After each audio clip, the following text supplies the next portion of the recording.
বন্ধুৰা মই স্বাগতম জনাইছোঁ। আজি বতৰটো বহুত ধুনীয়া হয়, তো মই কেনেকৈ চুলি কেয়াৰ কৰোঁ আপোনালোকক শ্বেয়াৰ কৰিবলৈ ভাবিছোঁ।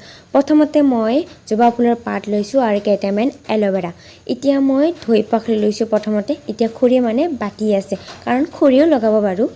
পিছত মই এল'ভেৰা যোন মেইনটো এইটো থৈ দিছোঁ, আৰু যিটো বাকলিটো নালাগে এইটো পেলাই দিছোঁ। আৰু মই কালাৰটো চাব পৰা গাইছ বহুত ধুনীয়া। এতিয়া মই লগাই লৈছোঁ, লগাৰ কমপ্লিট হৈ গ'ল। য'ত বহি আমি লগাইছিলোঁ তো এতিয়া মানে বহুত বেয়া হ'ল, তো মই এতিয়া সাৰি লৈ দিছোঁ। এতিয়া মই মচি ল'ম, তো মচাৰ পিছত কমপ্লিট হ'লে এইটো আমি থাকোঁ। আৰু এইটো আমাৰ ভায়ে থাকে, ভাইৰ ৰুমটো মই চাফা কৰি লৈছোঁ, একদম মচি লৈছোঁ।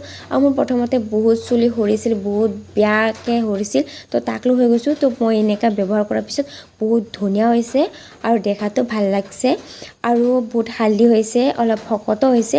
আপোনালোকে ট্ৰাই কৰিব পাৰা যদি এনেকুৱা গাঁৱলীয়া বস্তুবোৰ বিশ্বাস কৰা। তো গাইজ, তো আজি ভিডিঅ'টো ইয়াতে সামৰিছোঁ। A few moments later. ভয়ংকৰ একদম বতাহ আহি আছে গাইজ, দেখা পাইছা? তো পাথৰ পৰি আছে গাইজ, তো দেখা পাই আছে গাইজ, ইমান ধুমুহা হৈ আছে একদম, মানে কাৰবাৰটো তিনিবাৰ উৰাই লৈ গৈছে। তো গাইজ চাব পাৰা, একদম ইমান শব্দ কৰি আছে গাইজ, চাব পাৰা গাইজ, ইমান মানে মই